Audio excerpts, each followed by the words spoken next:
Hey, Johar, welcome back to my channel, to the Witchy Reader. So I'm going to do a video that I actually planned a while ago, but I completely forgot about it because I was doing other videos and stuff. But then I was looking at because I wanted to do 2 videos today. I found one I wanted to do, and so I was looking for the other I wanted to do. And I saw this one, I was like, I completely forgot about it, so I really wanted to do it because it's a great video and a video idea. So it's inspiring women in books. So women that are just inspiring for one way or another, whatever makes them amazing, and amazing protagonists, amazing women, whatever. Even if they're not the main character. And some of these books might have more than one female because I was originally going to only do one woman per book or series, but then I realized it was hard to narrow it down to just one, and I was like, you know what, that's a good thing. It means some of these series have amazing women and amazing inspiring women. So yeah, so I'm really excited to do this one. Yay! Okay, so here's my list of women. So number 1 is my favorite book character of all time. Shouldn't be a surprise at this point if you've been on my channel for a while. I have 2 stacks of books over here. My last video I said I couldn't find 3 books because they're all stuck in bins. But I was able to find one of them, and then one of them I don't need for this video. But the other one I still couldn't find, so there'll still be one book I won't be able to show you because I can't find it. But I know it's in there somewhere. It's probably way buried down deep. Anyways, so find the book. Okay, here it is.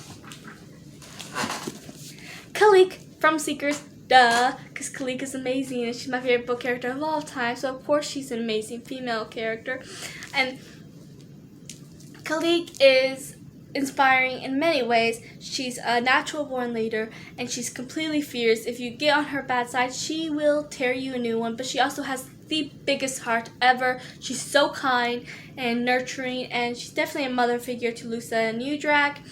And she was an amazing partner to Yukon, and she was just so sweet and kind and fierce and a natural leader, and she was able to help them get to where they were going several times, and always there for them when they needed a shoulder to cry on. And she, honestly, all these characters went through a lot. Khalik and Khalik and Toklo went through the most, but honestly Khalik went through more than Toklo. She went through some really heavy stuff at the beginning, like she watched her mother die to save her, and then she loses her brother, and then when she does find him, he's like completely changed from the person she knew, and she also ended up meeting another bear who kind of took her in a little bit for a short time, but then she ended up dying, and she was alone for a long time because she was the last one to join the group, and so she was just alone for such a long time. And when all the other bears met each other, they had someone, and she just went through a lot. But it didn't stop her from having a kind heart and to always be there for everyone else. Even though she's the one that had the biggest problems, she was the one that was there for everyone, and it was just so sweet. And she's definitely my favorite character because of all that and more. Okay, next, so I can find the book, because I have like 2 stacks over here.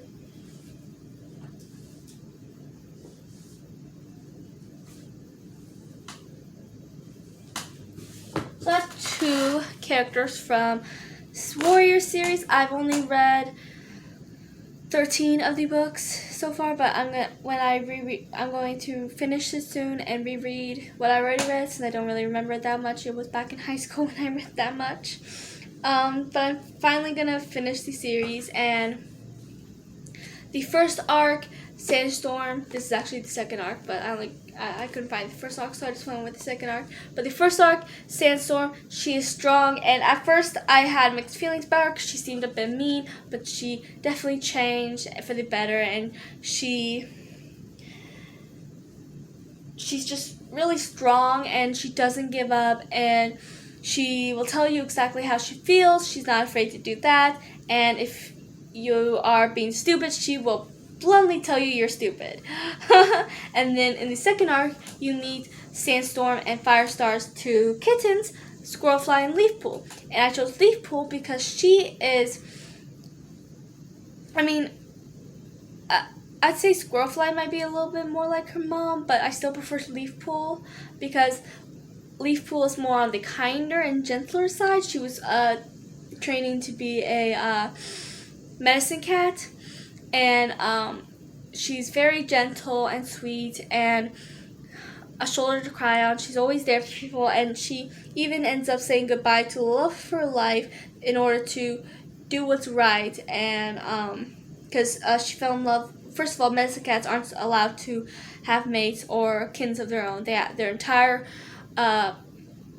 purpose is supposed to be taking care of the cats in the clan.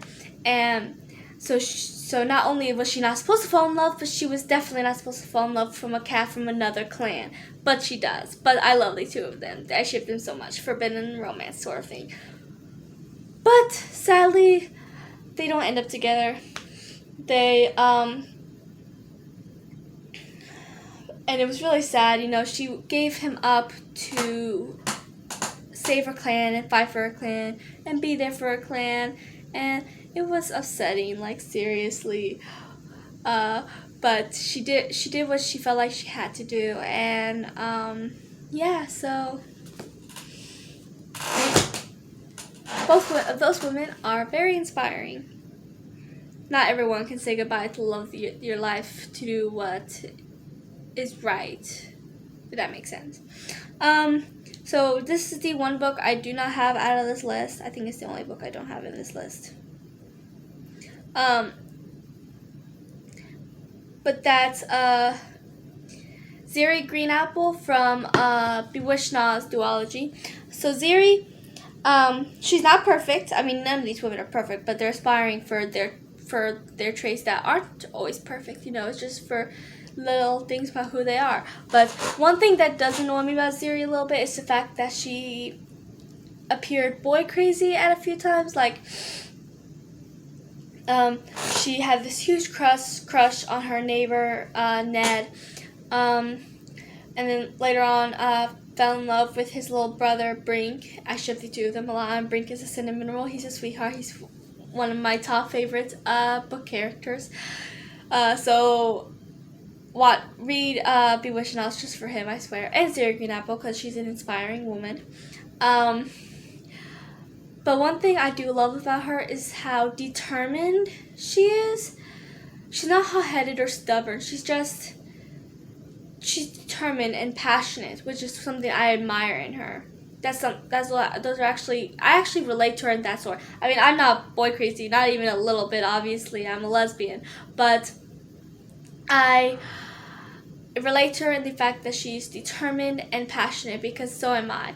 I'm very determined. That's what got me to finally get published, and I'm very passionate about my books, and I'm passionate about a lot of things, really, and I relate to her in those aspects. And I love how near the end of the first book, I think it was, they had finally Ziri. She is Ziri. Ziri, her best friend, one of her best friends, Vashti, and Brink all finally find Tabitha, who is Ziri's other best friend, who went missing near the beginning of the first book, and that's what they were trying to find her and trying to find a way to, because magic's been outlawed, and yet all of them have magic. So they've been practicing their powers in secret in the woods when she gets kidnapped by flying monkeys. It's based in Oz, obviously. It's called Bewitched Oz. I'm pretty sure this is after the whole Dorothy thing, because I think that's all a legend, if I remember correctly. But whatever. they're trying to save Tabitha and find a way to make magic legal again. Because one thing I love that Ziri's mentioned a couple times is the fact that magic is a part of her, just like it's part of all of them. And if someone with magic were to give that up, it's like they're losing a part of them and they're no longer who they truly are. It's like, and I'm not wording this right, but I'm sure you get the idea. But I just love it. Like at the end, Tabitha was acting completely different, and she was trying to convince her friends to go to this fountain because it would take away their powers. But Ziri was like standing her ground. She was like, "No, my magic is a part of me, and I'm not giving it up. And it was a part of you too, and this and that." It's just amazing. She's amazing. Like seriously, not many people could stand against their friends or someone who's more powerful than, more higher up than her, because she was talking to someone else as well. Ozma, I think. Yeah, Ozma. And she's powerful and she's like the ruler and stuff, so she stood her ground against someone that could make a powerful enemy. And it was just amazing how she did that. So next would be, where's my book? Okay, here it is. Allie from the Skinjacker trilogy. Now, Allie has a lot of faults. She's not my favorite character on here. That would be Nick, because he's a sweetheart and a cinnamon roll. But Allie, she is stubborn and hot-headed. She's a natural-born leader too. And yes, she makes mistakes, but she always goes to fix her mistakes. Hold on, I'll be back. I'm back. Okay, so what was I talking about? Oh, I was talking about Allie. Okay. So, but what I love about her, what makes her inspiring, because all these women have different traits that make them ultimately inspiring women. What makes her inspiring is the fact that she made mistakes. She convinced Nick and Leaf to go with her and on this dangerous journey, and they end up getting kidnapped, and she wasn't strong enough to save them. Well, kidnapped? I guess, yeah, technically kidnapped. And I'm pretty sure she made more mistakes down the road, because that got even worse when someone even more powerful kidnapped them from Hunter. And yeah, so she made a pretty big mistake. But what I love about it is that she owned up to it. She didn't, try to make excuses for herself. She owned up to her mistake, and she fought to save her friends, and she put herself into dangerous positions to save them. She literally deceived a powerful, powerful villain to save them. But she did fall in love with him. I shipped them. But that's besides the point. But yeah, and I just, she owned up to her mistake, and that's the trait of hers that makes her an inspiring woman. Ugh. Okay, let me see. Next is Maya Finley from the Effigies trilogy. So, Maya could seem a little depressed at the beginning. She just went through a big tragedy. And, but, and she always, what made her so inspiring was that she always fought for what she believed in. She always trusted her instincts, even if facts would prove her wrong, if that makes sense. Like when she finds out something disturbing about the boy she's been falling in love with, Aiden, who's also a highly respected member of the sect. She didn't tell anyone about it. Because she knew what would happen if anyone found out. Because she trusted him, and she followed her instincts, even when all the facts and everything pointed to and she did go off on him because of what she found out, but she still didn't betray him because she followed what she believed, and she believed in him, and he explained everything to her and apologized and was really, and said how, and finally told her that he was in love with her, which was a really sweet scene. But I just love how she, despite facts and everything that was pointing to him being a terrible person, she followed her instincts and fought for what she believed in, and it was just amazing and definitely inspiring. Always follow your instincts. My chair keeps making noises. I have 3 from the same series here because, if I can pick it up, stay. Okay. Harry Potter was good at having amazing women. Some of the guys were amazing too. Ron is my favorite male character, and I love Neville too. And Harry's pretty good, even though he can be arrogant at times. But the women on here is outstanding.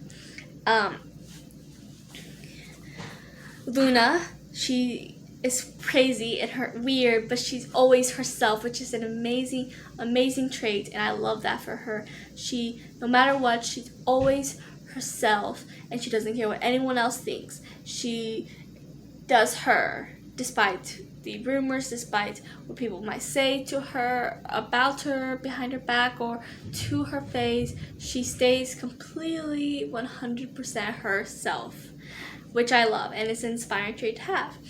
There's Hermione. She can be a bit much at times. Yeah. Sorry, my mom was talking to me for a minute. Okay, but despite everything, Hermione, I guess kind of like, I almost said Jenny, Luna, she stayed herself.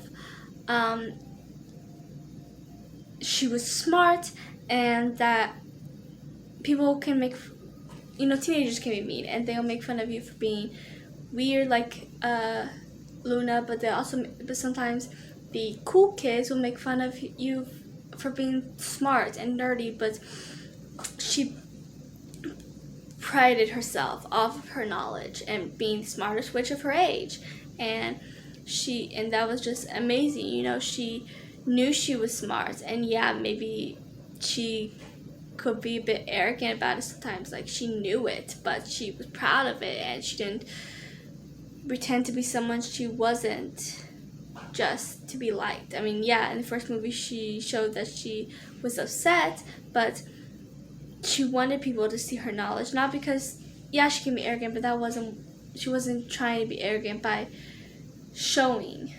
I don't think arrogant is the right word. Harry was a bit arrogant. I don't know what's the right word for Hermione, but she wanted people to see her knowledge because that's what she has. Everyone has their own thing, Harry has been the chosen one. Ron has been the heart of the group.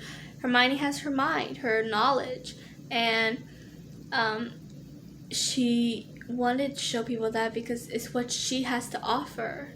And yeah, and then the third person on the list, who's my favorite character, my favorite female character, is Ginny Weasley. She is so strong and powerful, and she has a lot of brothers. She's the youngest out of 7, and the only girl, and yeah, she's the most powerful, and she has what it takes. And she also, sometimes there's just like tiny little things she did or said that was so inspiring. Like, I love when she told off Harry. It wasn't in the movies, it was only in the books. I don't remember which book. I think it was one of the later ones when Harry had feelings for her. But I love when she made a comment about having Voldemort in her head, because everyone always forgot that Ginny did have Voldemort in her head at one point, and had manipulated her and controlled her and got her to do some pretty horrid things, and everyone just kind of forgot, And I love when she snapped at Harry and made a comment about how she knows how it feels to have Voldemort in her head, because he made a comment about how no one knows how it feels, and he was like, I forgot. She was like, yeah, well, lucky you, because she can't forget. And I just love how she went off on him like that. Like, despite her being in love with him, she's not afraid to go off on him when he makes her mad. And then I also love in which movie was it, Goblet of Fire with the eel ball. Harry asked Jenny to ball. I mean, yeah, it was as a last choice, last option, because every other girl was pretty much taken. But this was her dream. Harry was her crush, but she was in love with him. But she still said no because she had already promised Neville, and she wasn't going to back out of being Neville's date, even for the love of her life.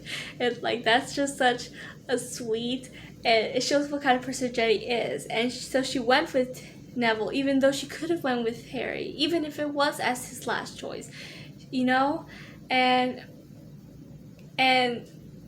Jenny just shows so many times where she's strong and fierce and powerful and kind, and I love it. And she's so inspiring.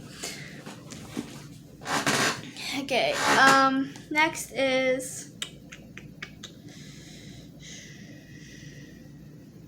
So also, Lala from Monster High.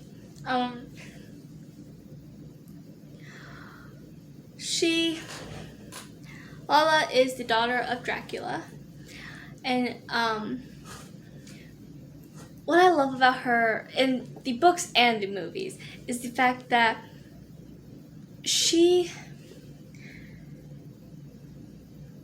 and I think you see her getting bullied a little bit more in the movies than in the books, but she got bullied for being a vampire who doesn't drink blood, who doesn't eat meat. She got bullied for that. Vampires are known for drinking blood and, well, not being vegetarians for one, but she didn't try to change who she was, because she didn't try to eat meat or drink blood, because that's what vampires are supposed to do. She also didn't, wear all black like vampires. She wore so much pink, and she was happy and genuine and kind and loyal, and definitely the opposite of what you would think a vampire is. And definitely the opposite of what Gory is. She's a vampire that made fun of Dracula quite often. But Dracula I can't speak. Dracula/Lala, whatever her name is, because she went by Lala on here because she had to hide as a human, and Dracula is not exactly what you would think a human would be named. But yeah. So she stayed herself, and she stayed true to herself. She refused to drink blood. She refused to eat meat, despite what people thought of that, despite if that meant she wasn't considered a true vampire to other vampires, She wore pink, and she was just herself, and she was kind and a good friend. So yeah. I have two characters in this book, which is so Ever After High, Wonderland of a World, book 3 in the series. Lizzie is inspiring because for the longest time she was trying to be I'll start with Maddie first. Sorry. Maddie Hatter, daughter of the Mad Hatter, she it honestly reminds me of Luna from Harry Potter. She's weird and insane and crazy, and maybe people make fun of her for that, but she doesn't care. She's just stays herself through and through. And then Lizzie, who's my favorite character, Maddie's second. Lizzie, for the longest time, she tried to be someone she wasn't. Her mom had this idea of who she was supposed to be, of who she should be, and basically try to force that on her, try to make Lizzie exactly who she was. She's the daughter of the Queen of Hearts, by the way. I don't think I mentioned that.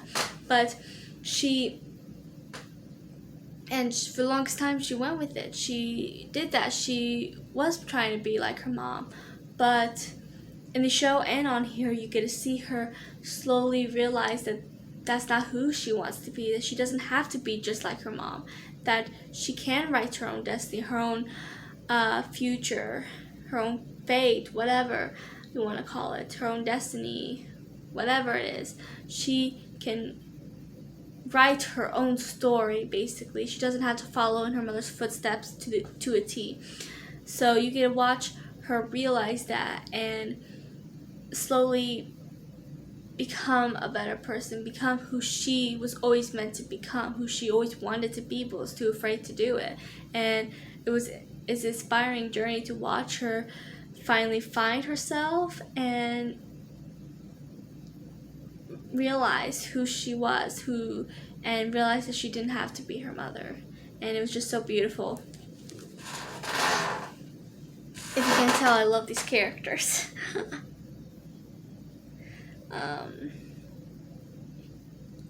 So I was wrong. There's one more book I can't show you because I couldn't find it either. But Belle from As Old as Time, which is a Beauty and the Beast retelling. It's part of the Twisted Tale series, which is a bunch of series where they pick a fairy tale and they change this one little thing which changes the entire story, but the premises and the story itself is still the same that we remember. It's just like, for example, the Beauty and the Beast one is what would happen if Belle's mother was the enchantress. And there's several of them. I finally bought several of them. I don't want to read all of them. There's some fairy tales I don't care about, like Cinderella, Snow White, Peter Pan. I don't want to read those, so I didn't bother buying them. But I bought several. I do need to buy the Hercules one because I didn't watch the movie until after I bought these books because I didn't grow up on Hercules. I never really watched them until recently. But so I need to buy that one. And they are having a Rapunzel one coming out soon. I think next year or maybe the end of this year. I'm not sure. But yeah, anyways. So, but the Beauty and the Beast one is called As Old as Time. And I rated it 4 stars. It was really good. Beauty and the Beast was always my favorite fairy tale. So my sister had actually bought it for me years ago because she knew I loved Beauty and the Beast. So, and because it was always my favorite fairy tale, and Belle was always my favorite princess, and I absolutely loved it. And Belle in the books and in the movie, she's just she's different than everyone in town. You know, she loves knowledge. She loves to read, and it's not considered right for a woman and stuff. But she got made fun of it. You know, she's always called strange and odd because of it. And but she didn't care. She was herself. And I guess that's a theme with some of these characters. You know, the fact. What makes them so inspiring is that despite everything and everyone in their ways and all the whispering, they stay themselves and they're true to themselves or something like that. And Belle she didn't hide, and she loved to read and learn, and it was beautiful to watch, you know, to read her not caring what they say. Yeah, maybe she cares a little bit, but she's not gonna change for them either. And I love it. And I love Belle. She's so kind and smart, and she loves to read. And you know, we have that in common. So what's next?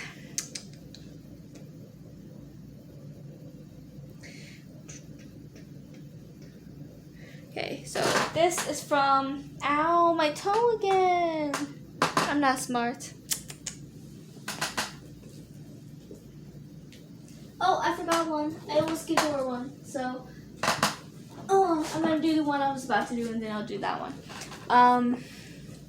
This is the 5th book in the series. This is the first one I saw, and I didn't want to dig, so I just grabbed it.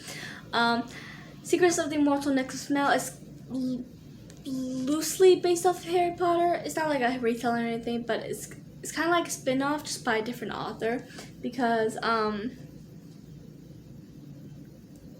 it's called The Secrets of the Immortal Nick Smell, and Nick Smell is mentioned several times in the first book because he was the one that created the Sorcerer's Stone and stuff. And yeah, so there are 6 books about his tale, and there's this whole prophecy about Sophie and James. What was I about to call him? I was about to call him James. His name's Josh. What the heck? Sophie and Josh, who are twins, and but I'm not going to talk about either of them. I'm going to be talking about Nicholas. I love a lot of the females on here, honestly. Sophie's pretty amazing. Scathach is probably my favorite character, honestly. Well, maybe tied for favorite because Perenelle, I like her a lot too. And then there's Joan of Arc. Yeah, they have a few characters that, like, they have William Shakespeare too, because they're all immortal in this universe, and I love it. But we're gonna talk about Perenelle, Nicholas Flamel's wife. She definitely nurturing and a mother figure to Sophie and Josh, but she's also very powerful. And what I love is that everyone knows and acknowledges the fact that she's more powerful than Nicholas, including himself. He mentions it several times how Perenelle is more powerful than him, and he doesn't, like a lot of men would be all, I'm not saying all men, because I'm sure not all men are like that, but a lot of men are, where they're like, you know, they have to be better than the woman, you know, this is man stuff, whatever. But he wasn't like that. You know, he didn't care that she was more powerful than him. He even acknowledges, I can't speak. He even acknowledges it several times throughout the series.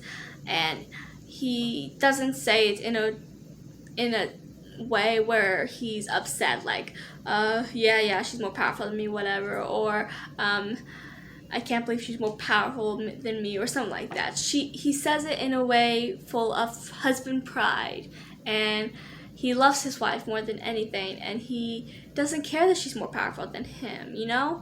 I mean, I love it, and I love how she is more powerful, but she never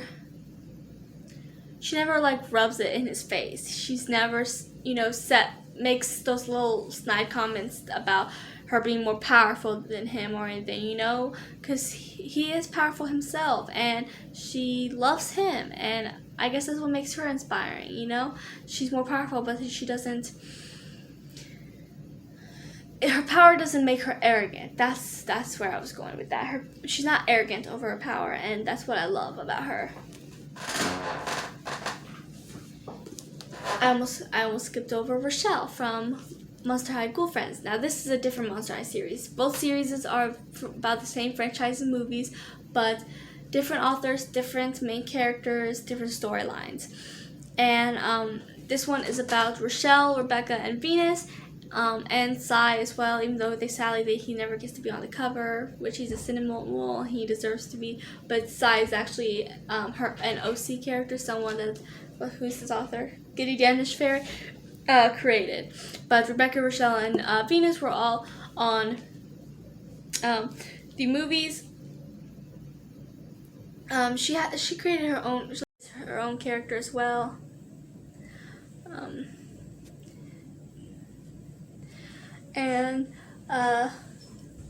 But the character I'm talking about from this series is Rochelle. She's the gargoyle right here with pink and blue hair. She is really smart, and she's really big on safety. Like, when you first meet her, she's the first character you meet. She makes several little comments about, you know, school code this, and always throws in those little facts that no one else really cares about, and always cares about hygiene and safety, because she says, you know, she's a gargoyle, and that's what gargoyles do. That's who they are. And but people, and so yeah, sometimes people get annoyed with her, and she even, like Miss Tsunami, who's like right below Headmistress Bloodgood, Rochelle will say little comments like that to her too, even though Miss Tsunami is not the friendliest person, even though she did become one of the people they could trust the most when they were going against the villain. But that's another story for another time. But she would even say those little comments to Miss Tsunami, who wasn't thrilled about it, obviously, but she didn't care because it was who she was, and she did it anyways. And her and Venus got into a few fights before that. Venus is the plant monster. Rebecca is the robot. But yeah, but they remain friends, even though they do have those differences every so often. But she doesn't hide who she is, and she doesn't care. She stays herself, and I love it. Okay, I think I only have 2 left. I almost dropped my phone. Yeah, I only have 2 left. Ready? So here is Maeve from the Shadowrun Chronicles. Maeve. This is the first book. I did a review for this book. If you guys want to check it out, I'm planning on a second book. I can't speak. A review for the second book soon, and then once I read the third book, which is, I don't think she's published the 4th one yet. So when I read the 3rd book, I will give a review for that one too. But so yeah, but Maeve, she became a vampire early on in the book, and then her husband Hunter ended up taking their newborn son. Well, maybe not newborn, but he was an infant, I think, a few months old maybe, and got the town to kind of basically chase her out of town because he swore that his wife was dead, that, you know, she was just some creature, she wasn't his wife, and but she was different than most vampires because when she was human, she was a fairy, and I guess that fairy part allowed her to keep her soul when she turned. But Hunter didn't see that. He didn't see that until later on in the book, and they managed to make amends and be together until he dies at the end because she had stayed young, and this was several years into the future, so he was old at that point. But so he ended up dying of old age. But what makes her so inspiring is that she fought for what she believed in, and she ended up getting married to the Shadow King, Jonathan, but she openly deceives. Well, I don't know. I don't think deceive is the right word. What is the right word? I can't think of the right word, but I don't think it's deceives. But like, she goes against his wishes, I guess. Like, she sneaks out several times when she gets back together with Hunter to be with Hunter, and she, in the second book, Matthew, she works to stop him, and you know, they are technically married, and he is very powerful, and but to her the most important thing is her family, her child and her grandchild and great-grandchildren are all very important to her, and she's fighting for them because family is the most important thing to her. So and Jonathan is trying to, like, he seriously, after her grandchild died, he took his soul and basically tormented him for years, and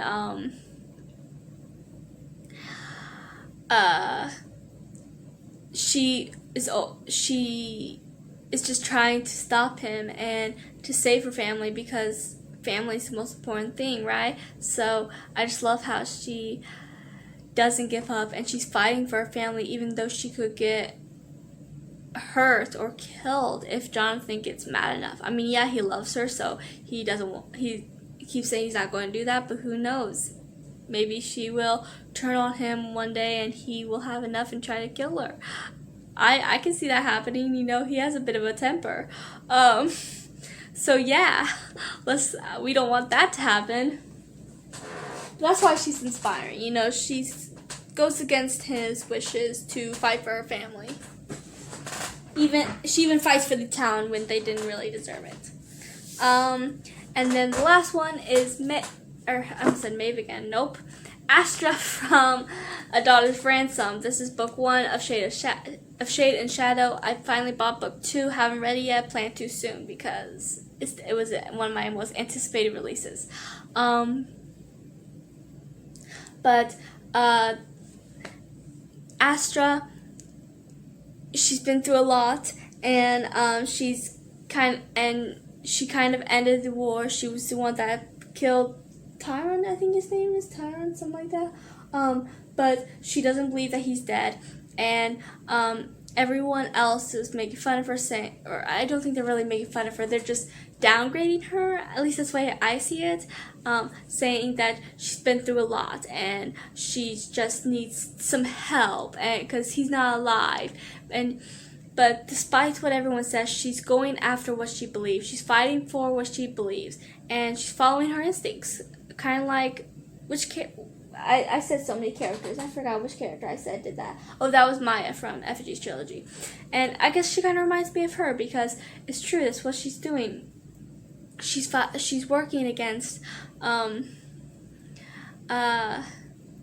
everyone's wishes, and she was even banished at one point because she got too unbearable. Her magic got a little out of control, but she didn't give up. She went to Luco's castle where she stayed for a little bit, and she worked hard on her theories and trying to prove that she's right. And in the end of book 1, she was proven to be right. She